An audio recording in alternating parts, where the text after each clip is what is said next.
मेरा नाम काजल है और मेरा संबंध एक गांव से है। मेरी ये कहानी आपके रोंगटे खड़े कर देगी कि किस तरह मेरे ताऊजी गांव की लड़कियों के बाल काटने के नाम पर आधी रात को उनके साथ छत पर जाते। जब सच्चाई खुलकर मेरे सामने आई तो मेरी आत्मा कांप गई थी, क्योंकि सच्चाई उससे कहीं ज़्यादा भयानक थी जो साफ नज़र आ रही थी। मैं आहिस्ता आहिस्ता दबे पांव सीढ़ियाँ चढ़ रही थी। रात का अंधेरा बढ़ता ही जा रहा था, सिर्फ छत से टिमटिमाती हुई रोशनी नज़र आ रही थी। आज की रात मुझे मौका मिल गया था कि मैं अपनी जिज्ञासा को दूर कर सकती थी और यह जान सकती थी कि आखिर ताऊजी आधी रात को छत पर करते क्या हैं। हर बार ताईजी की पहरेदारी इतनी सख्त हुआ करती थी कि मैं चाहकर भी सीढ़ियों की तरफ जा नहीं पाती थी, और कभी कभी तो मुझे ताईजी पर हैरानी होती थी कि कैसे वह ताऊजी को किसी भी कुंवारी लड़की के साथ रात की तन्हाई में अकेले छोड़ सकती हैं। लेकिन आज की रात ताईजी पता नहीं कहाँ थी, पर मैं आसानी से सीढ़ियों तक पहुँच गई थी। मेरे ताऊजी कुछ देर पहले ही गांव की नई बालिग होने वाली लड़की सीमा को लेकर छत पर चले गए थे, और अब वह पूरे 2 घंटे से पहले नीचे नहीं आने वाली थी। किंतु 2 घंटों में ताऊजी लड़की के साथ क्या करते थे और छत पर क्या क्या होता था, यही सब जानने की मुझे जिज्ञासा थी। कहने को तो मेरे ताऊजी पैसे से एक नाई थे, लेकिन उनका काम और काम करने का तरीका मेरे लिए बहुत ही हैरान कर देने वाला था। और आज की रात मुझे ये जानकर रहना था कि आखिर ताऊजी सिर्फ बालिग होने वाली लड़कियों के ही बाल क्यों काटते हैं, और वह भी आधी रात को छत पर अकेले में। न ताईजी कभी खुद छत पर जाती हैं, न लड़की के घर वालों में से किसी को साथ जाने दिया जाता है। मैं आधी सीढ़ियाँ चढ़ चुकी थी और इस रात से पर्दा उठने ही वाला था कि ताऊजी निशा के साथ क्या करने वाले हैं, कि पीछे से मेरी ताईजी की गर्जदार आवाज़ ने मुझे चौंकने पर मजबूर कर दिया था। हमेशा डरी सहमी और धीमे लहजे में बात करने वाली ताईजी की पहली बार मैंने ऐसी आवाज़ सुनी थी कि मेरी जान निकल गई थी। जैसे ही मैंने पलटकर देखा तो वह मेरे सर पर आ चुकी थी और मेरा हाथ पकड़कर गुस्से में मुझे खींचकर नीचे ले आई थी। उनका अंदाज ऐसा था जैसे वह मुझे कच्चा चबा जाएंगी। वह गुस्से से मेरे बाजू को दबोचते हुए पूछ रही थी कि मैं ऊपर कहाँ जा रही हूँ। मैंने हकलाते हुए ताईजी से कह दिया कि मुझे नीचे घबराहट हो रही थी, इसलिए मैं छत पर जा रही हूँ। मेरी बात सुनकर ताईजी ने एक जोरदार थप्पड़ मेरे मुंह पर मारा और कहने लगी, क्या तुम जानती नहीं हो आज निशा अपने बाल उतरवाने के लिए आई है? फिर तुमने छत पर जाने के बारे में सोचा भी कैसे? क्या तुम अपने ताऊ का काम बंद करवाना चाहती हो? क्या तुम जानती नहीं हो तुम्हें और तुम्हारी माँ को तुम्हारे ताऊजी ने पाला है? तुम्हारे बाप के मरने के बाद से तुम्हारे ताऊजी ने तुम्हारी सारी जिम्मेदारी अपने सर पर ले रखी है और तुम हो कि उनके काम के पीछे पड़ गई हो।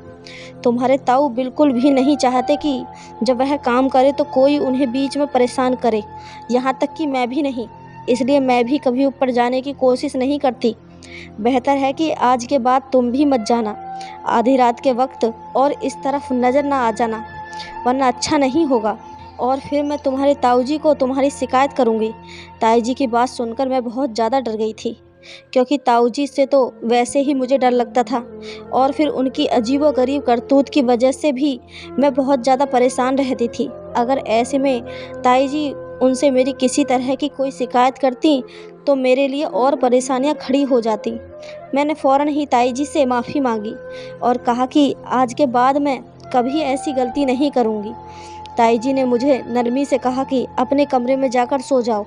मैंने सही मौका समझा और अपने कमरे की तरफ दौड़ लगा दी। कमरे में आकर भी मेरे दिमाग में यही बात घूम रही थी कि आखिर ताऊजी को बाल उतारते वक्त इतनी तन्हाई की भी क्या ज़रूरत थी कि वह किसी तीसरे की दखलंदाजी बर्दाश्त नहीं कर सकते थे। जब के गांव का दूसरा नाई वो बीच चौराहे पर अपनी कुर्सी डालकर बैठा रहता था और आधे गांव के बीच लोगों के बाल काटता था। उसे तो ना ही किसी तरह की तन्हाई की ज़रूरत थी और ना ही किसी के आने जाने से कोई परेशानी थी। लेकिन मेरे ताऊजी तो अलग ही तरह के नाई थे। दूसरों के ताऊ तो उनकी भतीजी से लाड़ प्यार करते थे, मगर मेरे ताऊजी तो सिर्फ़ और सिर्फ मुझ पर पाबंदियाँ लगाया करते थे। हर बात पर बस यही कहते कि अब तेरा बाप मौजूद नहीं है तो इसलिए तू मेरी जिम्मेदारी है। मैं सिर्फ 13 साल की थी और इतनी कम उम्र में भी मेरे ताऊजी मुझ पर ऐसे रोक टोक करते थे जैसे कि मैं कोई जवान लड़की हूँ। और न ही मैं उनकी अनुमति के बगैर घर से बाहर निकल सकती थी और न ही किसी के घर जाने के बारे में सोच सकती थी। मुझे स्कूल से लाने ले जाने का काम भी ताऊजी खुद ही किया करते थे। कभी कभी तो मुझे ताऊजी पर इतना गुस्सा आता कि मेरा दिल चाहता कि किसी तरह मैं उनसे अपनी जान छुड़वा लूं, लेकिन ताऊजी से तो मेरी जान भी नहीं छूट सकती थी, क्योंकि उनका नाई का काम था ही इतना अजीब कि कभी कभार महीने में एक बार वो बाल काटा करते थे, और वह भी हमारे ही घर की छत पर। बाकी सारा वक्त तो वह घर पर पड़े रहते और मुझ पर नज़र रखते हैं। मेरे पापा बहुत पहले हमें छोड़कर ऊपर वाले के पास चले गए थे, इसलिए मेरी जिम्मेदारी मेरे ताऊजी के कंधों पर ही थी, और इसी वजह से ताऊजी मुझ पर अपना पूरा हक समझते थे। ऐसा नहीं था कि ताऊजी कोई कुंवारे मर्द थे, बल्कि वह तो एक शादीशुदा आदमी थे। उनकी शादी को 15 साल होने वाले थे। ताई जी भी हमारे साथ ही रहा करती थी, लेकिन पता नहीं क्यों वह इतनी डरी सहमी सी नज़र आती थी, जैसे उन्हें किसी बात का कोई डर हो। जबकि मेरी माँ बहुत ही हंसने बोलने वाली औरत थी और ताऊजी के साथ भी बिल्कुल नॉर्मल रहती थी। ना ही उन्हें ताऊजी से डर लगता था और ना ही वह ताऊजी से झिझकती थी। जबकि ताऊजी के आगे तो ताई जी की जान निकलती थी।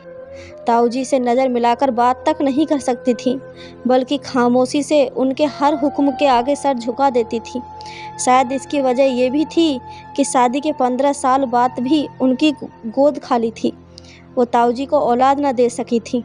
जो भी था, मुझे अपने ताऊ एक आंख नहीं बहाते थे, क्योंकि उनकी वजह से मेरा बचपन भी जवान लड़कियों की तरह गुजर रहा था।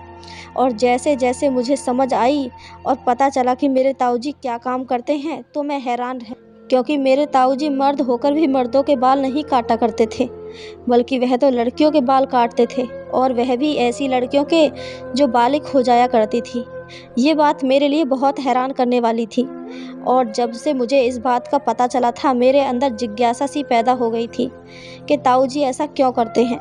कई बार मैंने सोचा कि ताऊजी को किसी लड़की के बाल काटते हुए देखूंगी, लेकिन ताऊजी का तो तरीका ही बिल्कुल अलग था। वह आधी रात को बालिग लड़की को घर बुलाते हैं और उसे अपने साथ छत पर ले जाते और वहां ले जाकर उसके बाल काटते थे। सारे गांव में ये मशहूर था कि ताऊजी जिस भी लड़की के बाल काटते हैं, उसकी जवानी बहुत खूबसूरत होती है और उसके नसीब जाग जाते हैं, क्योंकि उस लड़की की शादी किसी बहुत ही अच्छी जगह पर हो जाती है। इसलिए लोग खुशी खुशी अपनी जवान लड़कियों को ताऊजी के पास लाया करते थे, ताकि उनकी बेटियों की किस्मत बदल जाए। लेकिन यह बात मेरी समझ से बाहर थी कि ताऊजी से बाल कटवाने से किसी लड़की के नसीब कैसे बदल सकते हैं, और वह भी आधी रात को अकेले में। कई बार मैंने इस हकीकत को जानने की कोशिश की कि ताऊजी लड़की के बाल किस तरह काटते हैं और आधी रात को छत पर ही क्यों ले जाते हैं, लेकिन कभी भी मुझे ये जानने का मौका नहीं मिला, क्योंकि जब भी ताऊजी किसी लड़की के बाल काटने के लिए छत पर ले जाते, तो ताई जी सीढ़ियों पर पहरेदारी करना शुरू कर देती थी और किसी को छत पर न जाने देती। मेरी सहेली रिया बालिग हुई तो गांव की दूसरी लड़कियों की तरह उसे भी ताऊजी के पास लाया गया। मैं यह सोचकर खुश हो गई कि चलो रिया से अगली सुबह इस बारे में बात करूंगी, तो मुझे पता चलेगा कि ताऊजी ने उसे छत पर ले जाकर उसके बाल कैसे काटे। लेकिन अगले दिन जब वह स्कूल आई तो वह बिल्कुल खामोश थी। मेरे सवाल करने पर भी उसने कोई जवाब न दिया, बल्कि सारा वक्त गुमसुम सी क्लास में बैठी रही। मैं हैरान थी कि इतनी शरारती और चुलबुली रिया को अचानक से क्या हो गया है। घर आकर यही बात मैंने माँ से कही तो माँ हंसकर कहने लगी, बेवकूफ़, अब वह बालिग हो गई है और ऐसे में लड़कियों में बहुत ज़्यादा बदलाव आ जाते हैं। शायद इसलिए वह भी अपनी माँ के कहने पर चुपचाप बैठी हो। अब तो उसके सर पर बाल भी नहीं है, शायद इसलिए झिझक रही होगी। माँ की बात सुनकर मैं संतुष्ट हो गई थी। बाकी 14 साल की रिया बहुत ही अजीब सी लग रही थी और क्लास के सब बच्चे भी उसे लगातार चिढ़ा रहे थे। हो सकता है वो शर्मिंदगी के मारे सारा वक्त खामोश रही हो, मगर मुझे क्या पता था कि उसकी खामोशी के पीछे क्या राज है।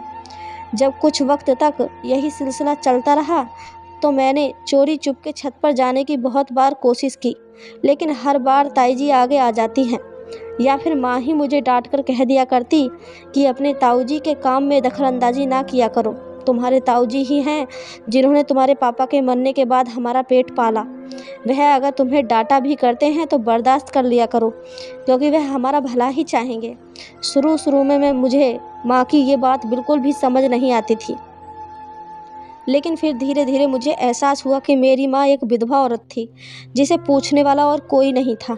नाना नानी मर चुके थे और मेरे मामा जी दूसरे शहर में रहते थे। उन्होंने कभी पलटकर हमारा हाल तक नहीं पूछा था। ऐसे में ताऊ जी ही थे जो हर वक्त माँ के साथ खड़े रहे थे। यहाँ तक कि अपनी शादीशुदा होने के बाद भी उन्होंने मेरे और मेरी माँ के खर्चे में कभी कोई रुकावट नहीं डाली थी, बल्कि वह तो अपने परिवार से बढ़कर हमारा ख्याल रखते और ताई जी को भी हमारे साथ रहने पर कोई ऐतराज़ नहीं था। यही वजह थी कि माँ उन दोनों पति पत्नी को सर आँखों पर बैठा कर रखती थी। सारे गांव वाले भी ताऊ जी की बहुत इज्जत करते थे, क्योंकि ताऊ जी एक बहुत ही नरम मिजाज इंसान थे। पर उनकी सारी डांट मेरे लिए ही थी, लेकिन माँ का कहना था कि इसमें भी उनकी मोहब्बत छुपी हुई है। वह औलाद हैं, इसलिए वे औलाद की कमी को मुझसे पूरी करना चाहते हैं। जब मैंने ये बात सुनी तो मुझे भी ये बात अच्छी लगी कि अगर ताऊ जी का सहारा हमारे साथ न होता तो शायद हम दोनों माँ बेटी आज इस गांव में बेसहारा और मोहताजी की ज़िंदगी गुजार रहे होते। जिस रात मैंने ताई जी से वादा किया था कि मैं कभी दोबारा ताऊ जी के काम में टांग नहीं अड़ाऊँगी, उस रात के बाद से मैंने कभी छत पर जाने का सोचा भी नहीं। मैं डर गई थी कि अगर ताई जी ताऊ जी से मेरी शिकायत कर देती तो मैं और मेरी माँ कहाँ जाती। ताऊ जी का काम पहले की तरह ही चल रहा था। कभी महीने में तो कभी 1.5 महीने में कोई न कोई लड़की बालिग होकर हमारे घर आती और ताऊ जी के साथ खामोशी से ऊपर छत पर चली जाती थी। ताई जी सीढ़ियों के आसपास ही रहती। 2 घंटों के बाद जब वह लड़की छत से उतरकर वापस नीचे आती तो ताऊ जी उसके काफ़ी देर बाद ही नीचे आते और उनकी हालत काफ़ी अजीब सी नज़र आती। और इस बात के बारे में भी मुझे उस वक्त पता चला जब एक रात में मटके से पानी पीने के लिए आंगन में आई और ताऊ जी को सीढ़ियों से उतरते हुए देखा। ताऊ जी का हुलिया बहुत ही अजीब लग रहा था। उनका सांस भी फूला हुआ था। ऐसा लग रहा था जैसे वह बहुत मेहनत का काम करके नीचे आए हों। ताऊ जी हमेशा काले रंग की धोती बांधकर ही लड़कियों के बाल काटने छत पर जाते थे, लेकिन जब वह नीचे उतरे थे तो उनके कपड़े भी बदले हुए थे। न ही उन्होंने धोती बांधी होती थी और न ही उनके शरीर पर कुर्ता मौजूद था। बहुत हाँफते काँपते सीढ़ियाँ उतरते थे, जैसे बहुत ही ज़्यादा थक गए हों और उनके लिए चलना भी मुश्किल हो रहा हो। और फिर मुझे याद आया कि जब भी ताऊ जी किसी लड़की के बाल काटते तो पूरा दिन कमरे में बंद रहते थे और ताई जी को भी कमरे में जाने की अनुमति नहीं थी। आखिर 2 घंटे बाल काटने के बाद ताऊ जी इतना भी कैसे थक जाया करते थे कि सारा दिन कमरे से नहीं निकला करते थे। और फिर उस वक्त उन्हें चलता देखकर मुझे ऐसा लग रहा था जैसे वह खेत में हल जोत कर आ रहे हों। ताऊ जी को देखते ही मैं छुप गई थी और ताऊ जी अपने कमरे में चले गए थे। हमेशा की तरह अगले दिन ताई कमरे से बाहर थी और ताऊ जी कमरा बंद करके सो रहे थे। मेरे स्कूल की छुट्टी थी, इसलिए उन्हें मेरी भी फिक्र नहीं थी। और माँ भी गांव में किसी की तबीयत पूछने के लिए गई हुई थी कि तभी मैं किसी काम से बाहर किचन में गई तो मैंने ताई जी को दुपट्टे में छुपकर आंसू बहाते हुए देखा। यह पहली बार था जब मैंने ताई जी को इस तरह रोते हुए देखा था। मैं फ़ौरन भागकर ताई जी के पास गई और पूछा कि क्या हुआ है। ताई जी आप क्यों रो रही हैं? मेरी बात सुनकर ताई जी ने जल्दी से अपने आंसू दुपट्टे के पल्लू से साफ़ कर दिए और कहने लगी, नहीं पगली, मैं कहाँ रो रही हूँ, तुम बताओ तुम्हें क्या चाहिए। मैं अच्छी तरह जानती थी कि ताई जी रो रही थी और इसी बात ने मुझे न सिर्फ दुखी कर दिया था बल्कि मैं बहुत ज़्यादा परेशान भी हो गई थी कि ऐसी कौन सी बात है जिसकी वजह से ताऊ जी से छुप छुप कर रोना पड़ रहा है। मुझे ताऊ जी से और नफ़रत का एहसास हो रहा था कि शायद ये ताऊ जी ही हैं जिनकी वजह से ताई जी छुप छुप कर आंसू बहा रही थी। उस दिन के बाद से मैं ताई जी पर नज़र रखने लगी थी। जब भी ताऊ जी किसी लड़की के बाल काट कर सीढ़ियाँ उतर कर नीचे आते तो उनके चेहरे पर थकान के असर साफ दिखाई देते। और अगले सारे दिन मेरी ज़िंदगी में भी वह दिन आ गया जब मैं भी जवान हो गई। उस दिन मेरी माँ ने मेरा माथा चूमा और कहने लगी, मैं चाहती हूँ गांव की सभी लड़कियों की तरह तेरे ताऊ के हाथों तेरी किस्मत भी चमक जाए। माँ की बात सुनते ही मेरी जान निकल गई। अब माँ मुझे भी बाल कटवाने के लिए ताऊजी के हवाले करने जा रही थी। 14 साल की उम्र में गंजी होना मेरे लिए बहुत ही शर्मिंदगी की बात थी। मैं ये सोचकर परेशान थी कि गांव की दूसरी लड़कियों की तरह मुझे भी सबके मजाक का निशाना बनना था। मैंने माँ के आगे हाथ जोड़ दिए और माँ से कहा कि मैं किसी भी हाल में बाल नहीं उतरवाना चाहती हूँ। मेरा इनकार सुनकर माँ ने जोर से कहा कि क्या तुम नहीं जानती कि तेरे ताऊजी की वजह से कैसे गांव की लड़कियों की किस्मत बदल जाती है। जिसके भी बाल आज तक तेरे ताऊजी ने काटे हैं, कुछ ही दिनों में उनकी शादी बहुत धूमधाम से और बहुत ही अच्छी जगह पर हुई है। ऐसे ही तो गांव वाले अपनी बेटियां तेरे ताऊजी के हवाले करके नहीं जाते। जब वह तेरे ताऊजी के इस काम से इतना फ़ायदा उठा सकते हैं तो फिर हम घर वाले क्यों नहीं। मेरे लाख मना करने के बावजूद भी माँ ने ताऊजी को बुलाया और ताऊजी से कहा कि आज की रात आपको अपनी भतीजी के बाल उतारने हैं। यह सुनकर ताऊजी के चेहरे का रंग फीका पड़ गया और कहने लगे कि क्या अपनी काजल भी बालिग हो गई है। माँ ने मुस्कुराकर कहा कि हाँ, अब काजल की बारी है कि हम इसकी धूमधाम से किसी अच्छी जगह शादी करें, और अगर इसके बालों पर आपका हाथ लग गया तो गांव की दूसरी लड़कियों की तरह इसकी किस्मत भी चमक उठेगी। यह कहकर माँ ने मुझे ताऊजी के साथ छत पर भेज दिया। छत पर जाते ही मैंने ताऊजी से मिन्नत की कि वह मेरे बाल ना काटें, क्योंकि मैं गंजी नज़र नहीं आना चाहती थी। कुछ देर बाद ताऊजी अपनी धोती बांधे मेरे आगे बैठे। उसके बाद ताऊजी मेरे करीब आए और मेरी जान निकल गई। और फिर जैसे ही ताऊजी ने मेरे सर पर हाथ रखा तो मेरी आंखों से आंसू बहने लगे। ताऊजी ने मुझे अपने करीब किया और अपने सीने से लगाया। मुझे ऐसा लगा जैसे मेरा दम घुट जाएगा, क्योंकि ताऊजी ने मुझे बहुत मजबूती से पकड़ा हुआ था। और फिर मुझे एहसास हुआ कि ताऊजी के गर्म गर्म आंसू मेरे गालों पर गिर रहे हैं। मैं हैरान हो गई कि ताऊजी क्यों रो रहे हैं। काफ़ी देर बाद जब ताऊजी ने मुझे खुद से अलग किया तो उनकी आंखें लाल हो चुकी थीं और आंसुओं से उनका चेहरा भीगा हुआ था। और फिर ताऊजी की बात ने मेरे होश उड़ा दिए। रोते हुए कहने लगे, काजल, मैं तेरे बाल नहीं काट सकता, मैं तेरे साथ कुछ गलत नहीं कर सकता। तू मेरे भाई की निशानी है और तेरी चाहत मेरे घर की छत है। ताऊजी की बात सुन मुझे बिल्कुल भी समझ नहीं आई थी, लेकिन ताऊजी के शब्दों ने मुझे चौंकाने पर मजबूर कर दिया था। मैंने ताऊजी से कहा कि आखिर आप कहना क्या चाहते हैं। ताऊजी ने कहा, तुम वापस अपनी माँ के पास चली जाओ और उनसे कहना कि ताऊजी मेरे बाल नहीं काट सकते। मैं उल्टे कदमों सीढ़ियाँ उतरकर माँ के पास चली आई और माँ को सब कुछ बता दिया। यह सुनकर माँ ताऊजी के कमरे की तरफ चल दी। मैं भी माँ के साथ ही थी। जब हम कमरे में गए तो ताऊजी ताईजी के कदमों में बैठकर रो रहे थे और ताईजी से माफ़ी मांग रहे थे। ताईजी भी सिसक सिसक कर रो रही थी। यह सब देखकर माँ भी परेशान हो गई और उन दोनों से पूछा कि आखिर मामला क्या है। मुझे भी तो कुछ पता होना चाहिए।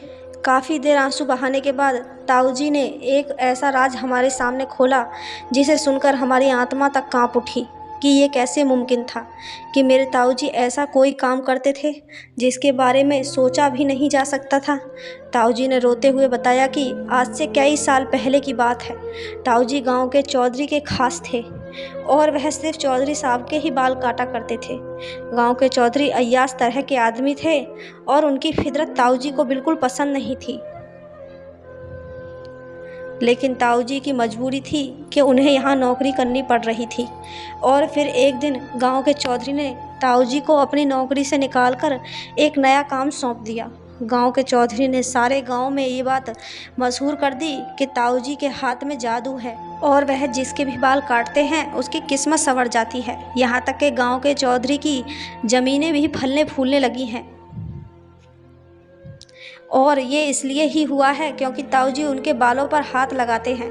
सारे ही गांव वाले अनपढ़ और सीधे साधे लोग थे। उनके लिए तो गांव के चौधरी की कही हर बात सही होती थी और गांव के चौधरी ने इस बात की बहुत ज़्यादा चर्चा की तो गांव वालों ने आंखें बंद करके इस बात पर यकीन कर लिया।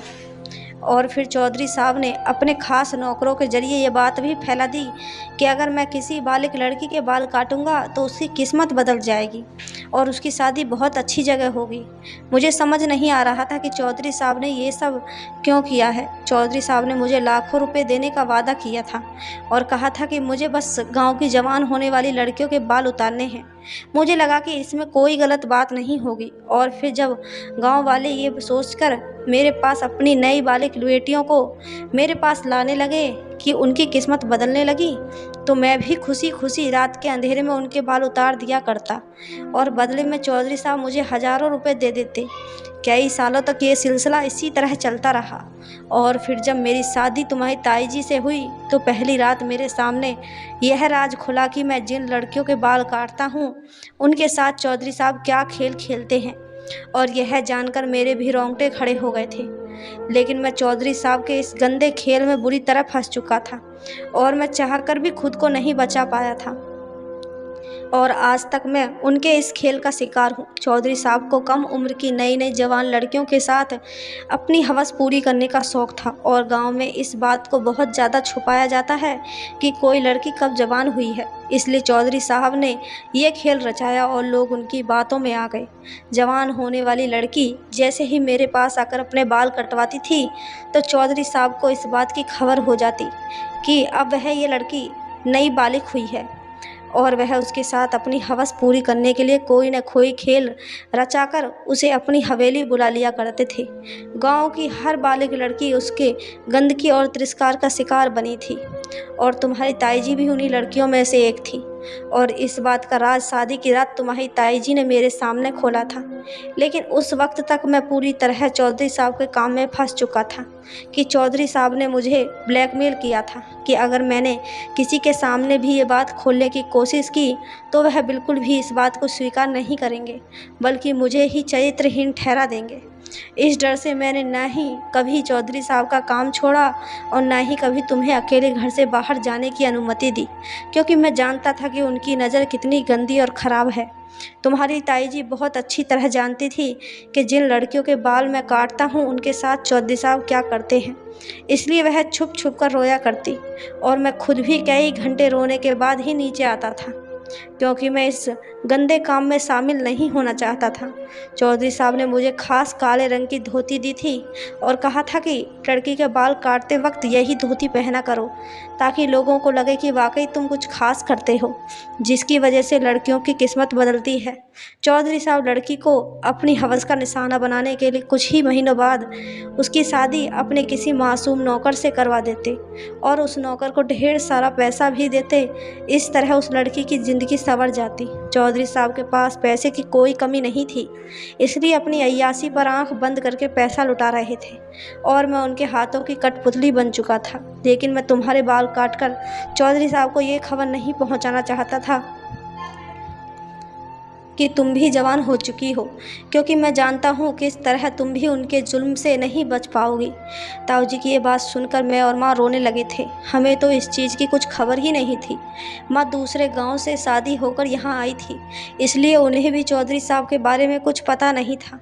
मुझे तो ताऊ जी का अपने ऊपर नज़र रखना और उनका हमेशा पाबंदियाँ लगाना हमेशा बुरा लगता था। लेकिन अब मैं सोच रही थी कि ताऊ जी मुझसे कितनी मोहब्बत करते थे कि जो मुझे चौधरी साहब से बचाने के लिए इस कदर कोशिश करते रहे थे। ताऊ जी ने हमसे वादा किया कि वह मेरी इज्जत पर आंच नहीं आने देंगे और न ही आइंदा गांव की दूसरी लड़कियों की बर्बादी का जरिया बनेंगे। ताऊ जी ने रोते हुए माँ और ताई जी से कहा कि अपना सामान बांध लो, हम इस गांव को छोड़कर कहीं दूर चले जाएंगे और जाने से पहले मैं गांव के मास्टर के नाम एक खत लिख जाऊंगा जिसमें मैं सारी हकीकत लिख दूंगा। गांव के मास्टर एक समझदार आदमी हैं, खामोशी से गांव वालों को ये बात समझा देंगे और ये किस्सा हमेशा के लिए ख़त्म हो जाएगा। मैं, माँ, ताई जी और ताऊ जी कोई भी नहीं जानता था कि आगे हमारी मंजिल क्या है। ताऊ जी ने कदम बढ़ाया था, इसलिए हमें यकीन था कि ऊपर वाला हमारी मदद ज़रूर करेगा। ताऊ जी ने गांव के मास्टर के नाम एक लंबा खत सा लिख दिया जिसमें उन्होंने हर एक बात साफ साफ लिखी थी ताकि हमारे जाने के बाद कोई गांव वाला चौधरी साहब की बातों में ना आ सके। फिर कोई लड़की बाल कटवाकर या किसी और तरीके से चौधरी साहब तक ये खबर ना पहुंचाए कि वह अब जवान और बालिग हो चुकी है और उनकी हवस का निशाना बनने के लिए तैयार है। मुझे आज भी अच्छी तरह से याद है कि जब भी कोई लड़की बालिग होने के बाद गंजी होती और फिर कुछ दिनों के बाद स्कूल आती तो वह किस कदर डरी सहमी और खामोश होती थी। मुझे हमेशा लगता था कि यह सब इसलिए है क्योंकि वह गंजी होकर आई है और अपने इसी गंजेपन की वजह से परेशान है। लेकिन ये राज तो अब खुला था कि वह चौधरी साहब की हवस का निशाना बनकर आई थी और मेरे ताऊजी, जिन्हें मैं बहुत ही गलत समझती थी, दरअसल वो तो खुद भी एक तकलीफ़ का शिकार थे। और जब हम यह गांव छोड़कर जा रहे थे तो मेरे ताऊजी के चेहरे पर सुकून ही सुकून था।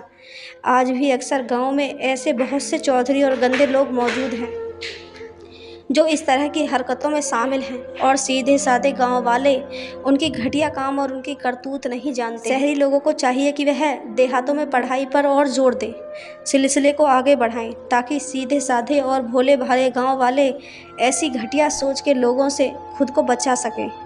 दोस्तों, आपको ये कहानी कैसी लगी हमें कमेंट करके ज़रूर बताएं। कहानी अच्छी लगी हो तो चैनल को सब्सक्राइब, वीडियो को एक लाइक ज़रूर करें। धन्यवाद।